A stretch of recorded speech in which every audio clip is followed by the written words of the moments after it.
All right, and I have one more case that I need to take before lunch, and that's Mr. John Mendez Hurlbert, case 26 CF 91. Mr. John Mendez Hurlbert, are you present? 26 CF 91. All right. Thank you, sir. And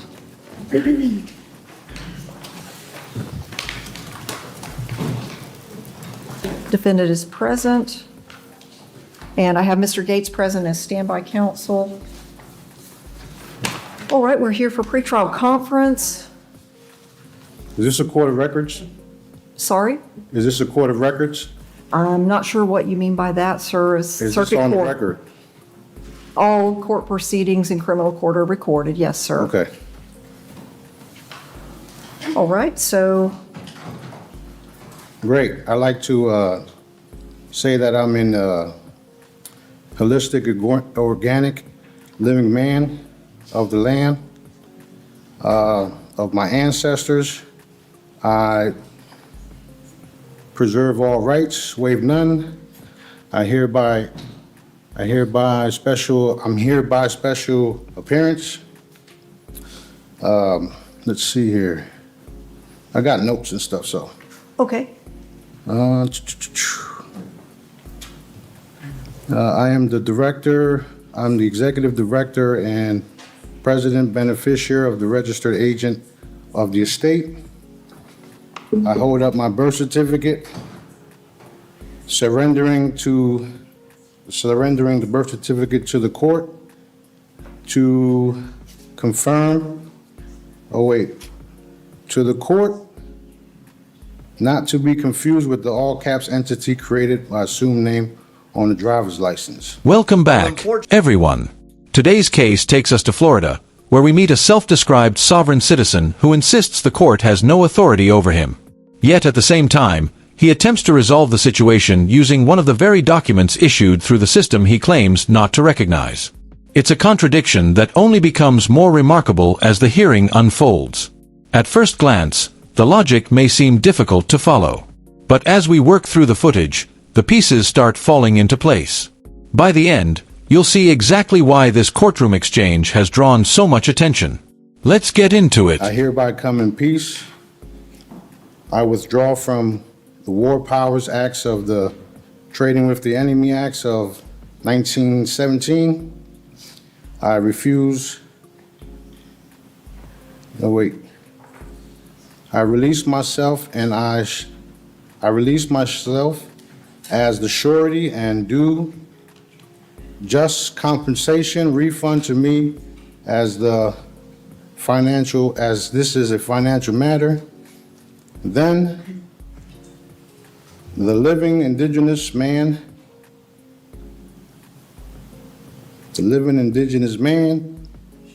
is me and who they must pay up to. Okay. I do not consent to these proceedings. I peacefully withdraw from all legal fiction, corporate, person responsibilities. I'm only here to settle this matter as an executor, and again, I do not consent to these proceedings. I have no contract or charging papers.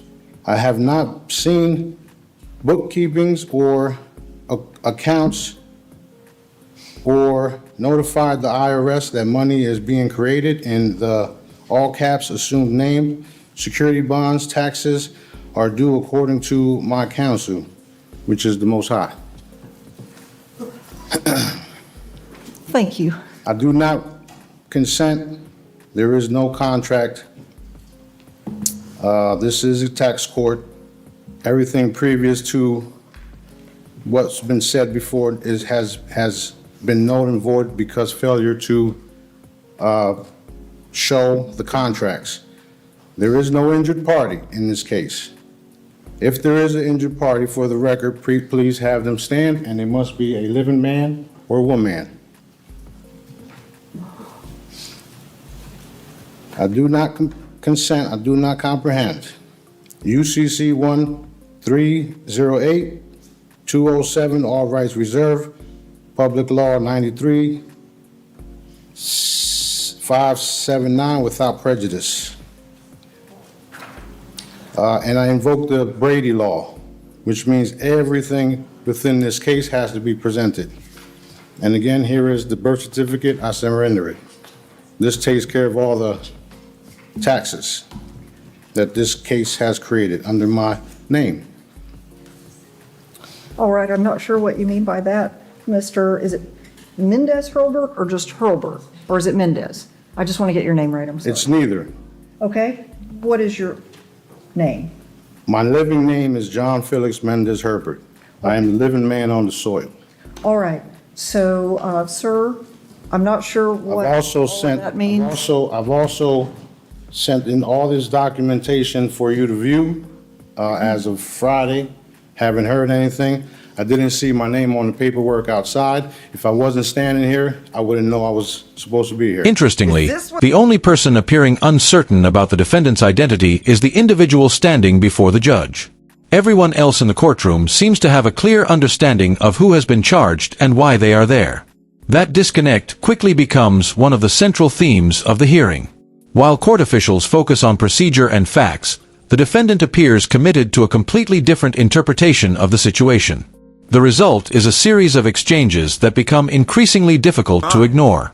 Okay, I cannot read emails from litigants, so anything you want the court to consider has to be filed in the court file. If you want a motion to be heard, you have to file it in the court file and then contact the clerk to get a hearing date on that. But I cannot read or respond to emails from parties. So, I know you've been sending emails. Those go straight to the IT department. I have not read anything that you have sent, sir. I'm not able to do that. UCC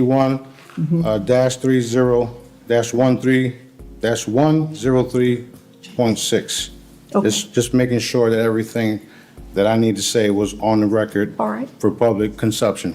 Thank you. So, And I'm not the fictitious person on this document. I'm the living man. all right. Well, so you understand about the emails, right? I do not consent. I do not comprehend. You don't understand that I can't read your emails? I do not comprehend. Okay, now I'm concerned. I'm getting some different concerns. You're not understanding what I'm saying? I do not consent to what you're saying. Okay. I do not I'm comprehend. telling you that I cannot read your emails. You've already read my emails. No, We have sir. evidence you did. No, sir. Somebody with your email access viewed the Those were email. forwarded straight to IT. Okay. Yes, they were sent straight to IT. I can't have emails from parties, sir. Anything that you want the court to consider has to be filed in the court file. If it's Okay, a well, motion. I still have more stuff to present then. Your Honor, the state is ready for trial. Okay, First thing. Second thing, it is my understanding that the victims in this case are receiving hundreds of pages of faxes from the defendant. They're in their 80s. Apparently they still have a fax machine. They're receiving hundreds of pages of faxes from Mr. Holbert. I would ask, I know that you already advised Mr. Holbert of this during his early hearing, but I would ask that you remind Mr. Holbert as to what he can and cannot do with respect to contact with the victims in this case. But as far as if there are additional issues that Mr. Holbert has for this court, we would ask that he file a motion, that he set a hearing, but that this is not the appropriate place for us. Objection, Your Honor. I'd like to see the report that the victims are injured parties. Is there a medical report? Is Your Honor, there, all I'm asking- where's the evidence? all I'm asking- I just want to know where the evidence is at. Mr. Holbert, what he can and can't do with respect to contact with victims and witnesses in this case. I have not filed a motion for protective order. I'm not seeking any other relief than to remind Mr. Holbert as to what he can and can't do with respect to contact of victims and witnesses as opposed to so Your I'm, Honor, I still need to see the victims. He cannot be the victim and the lawyer at the same time. okay. So I am looking at the bond conditions. Where's the injured party? That's what I want to know. Sir, just one second. I'm trying to address what Mr. Ferris What said. jurisdiction is this? Sorry, I just need to understand. Sir, I'm just trying to understand. bear with me for a minute, okay? Okay. Mr. Ferris, I'm looking at the bond conditions. I don't see restrictions on it. Your Honor, with respect to contact, not with respect to bond, but with respect to that Esperetta hearing, Mr. Hurlburt was advised as to what he can and can't do with respect to direct contact of victims and witnesses. He is sending hundreds of pages of faxes to the victims. You'll We are file a motion. we are suing them. That's what's happening. All this is fictitious. We're suing them. You'll need to file a motion. Mr. Hurlburt, are you ready for trial? Today is, you got a No, few options. I just received more information from them. Okay. So that I need to review it, all of it, and then I need to submit more paperwork because this is obviously a tax court and I surrendered my birth certificate to pay for it. Maybe you're not aware of it, but there's many people that are aware of what's happening here. Sometimes you have to wonder how much time is invested in developing these arguments. If a group of people created their own imaginary legal system and attempted to enforce rules that had no real authority, most people would simply move on with their day. Yet in situations like this, we often see the exact opposite. Instead of avoiding the process they claim is invalid, participants voluntarily show up and spend hours arguing with it. The contradiction is hard to miss. If someone truly believed the system held no power, standing in line to debate its legitimacy would seem like a strange way to prove the point. All right, well, Just for the record, Your Honor, he did file a notice of discovery on Friday. And Oh, we have- okay. We have provided discovery today. okay. So the state has provided you with discovery. In fact, I'm looking at it. It was filed today, this morning. There was an amended, Your Honor, there was an amended exhibit this morning that identified some additional witnesses. We actually filed it back in February and attempted to contact Mr. Hurlburt as to how he would like to receive it. Before we received the notice of discovery, we have now received the notice of discovery. Mr. Hurlburt indicating that he's willing. I did not consent. I did not consent. Discovery, we have now started, he has received the discovery that he requested on Friday. So this morning, it looks like, What jurisdiction are we under? Because I need to understand. This is the this circuit amity law? court. Because there's no contract? Is this regular law? There's no Sir. injured party? I need to know all these things so that I can prepare correctly. this is the circuit court in and for Okaloosa County, Florida. I'm looking at the discovery, amended discovery exhibit that was filed by the state this morning, and it looks like, Mr. Ferris, it says on here, please provide a thumb drive if checked, and it looks like the box is checked. Are you needing Mr. Hurlburt to provide you with a thumb drive for the discovery? As I understand it, how do you want to receive discovery? Let's see here. How do I want? You can provide us with a thumb drive, you can provide us with an email. Well, the email's fine. I'll be emailing you again. Would that be the King Smarty email address? That's the boss. Okay. So, That's who I am, by the way. Okay. King Smart. Not John Felix Mendez on this paperwork. okay. This is fictitious. This is So- made up. I'm sure you all know about it. All right. So let's see. I don't know if you have motions that you wish to have heard, but I can't hear them today. You would need to contact the clerk for a court date unless you want me to set one right now.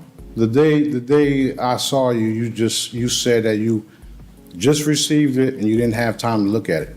I Okay. move for this to be dismissed. There's no injured party. There's All no right. jurisdiction.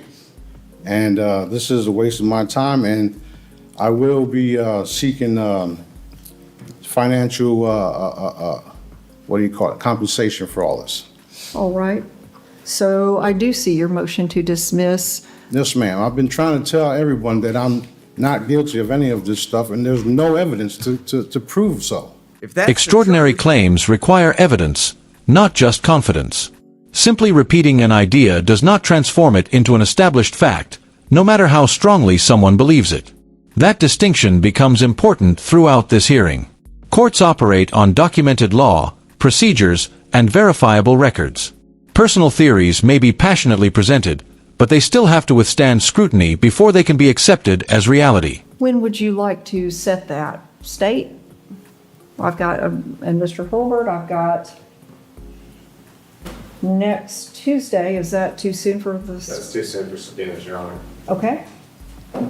Then we have May 19th. We have the morning of May 14th. Either of those dates is not what the state on. And can you have him supply me with everything I just requested?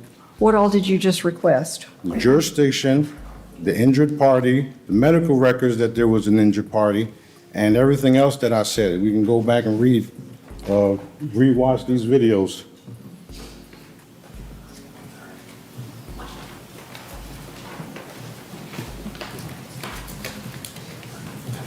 I did say I invoked the Brady Act, right? Because everything that has to do with this case, including the taxes and banking, all of it has to be put on the table.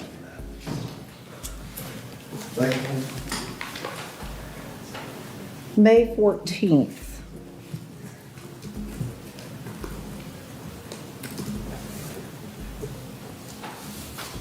At 9 o'clock? And that's on the defendant's motion to dismiss, correct, Your Honor? Yes. Now, sir, if you have other motions that you want to have heard, you need to file them. I would say, how long do you I need to get? request this to be dismissed.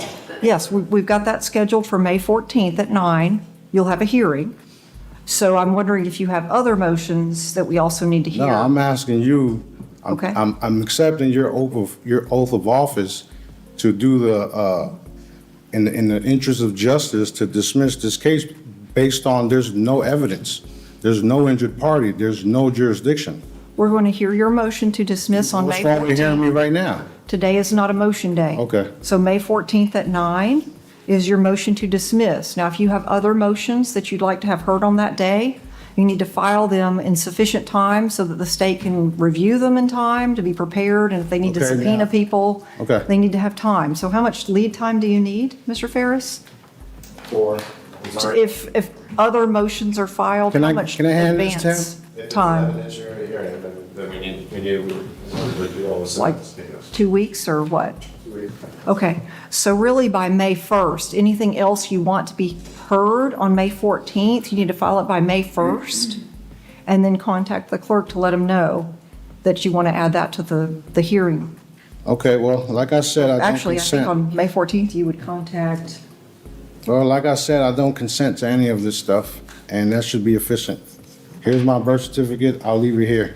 If the facts genuinely support your position, then a courtroom is exactly where those facts should be examined. Trials exist so evidence can be presented, challenged, and evaluated through a structured process. Of course, that creates a dilemma for someone who repeatedly insists the court lacks authority over them. Defending a position requires participation, but participation often conflicts with the very argument being made. As this case demonstrates, that tension becomes increasingly difficult to reconcile.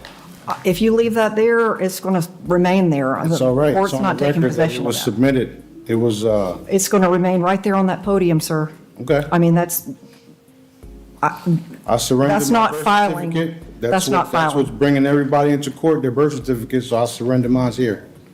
all right. Well, I recommend you don't leave your birth certificate up there for anything to happen to it, because that's not filed with the court, left there on the podium, sir. It's okay, it's a record, and the man upstairs is watching, so it's All here. right. Have a great day. May 14th at 9, and we need to set another court date, sir.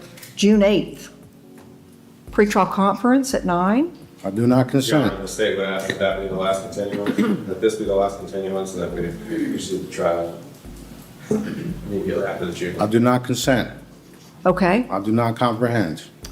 Well, I'm setting June 8th at 9 is also a court date for you. That's pretrial conference. So you have two right now, May 14th and June 8th. Are All you right. attempting to administer my trust without my consent? I don't know what you're saying, sir, but I will see you on May 14th Okay. at 9 for your motion to dismiss. Okay. Thank you, sir. Good luck to you. All right. One thing is certain, the birth certificate plays a major role in today's hearing. Whether it serves the purpose the defendant intends is an entirely different question. What makes the moment especially noteworthy is the belief that presenting a document can somehow override established legal procedures. Throughout the hearing, court officials remain focused on the applicable laws rather than unconventional interpretations of them. More broadly, participation in public society comes with responsibilities and legal obligations that apply regardless of personal agreement. Courts do not generally require individual approval before exercising authority granted by law. That reality becomes a recurring theme as the proceedings continue. And that brings us to the end of today's case review. There are additional court appearances scheduled, although cases like this sometimes move between courtrooms, making it difficult to follow every development from start to finish. Whether we get another opportunity to see this matter play out remains to be seen. What is clear, however, is that this hearing provided no shortage of memorable moments and unusual arguments. If you enjoyed this breakdown, be sure to leave your thoughts in the comments and share your perspective on the case. Don't forget to subscribe and enable notifications so you can stay updated on future courtroom analyses and legal coverage. Thanks for watching, and I'll see you in the next one.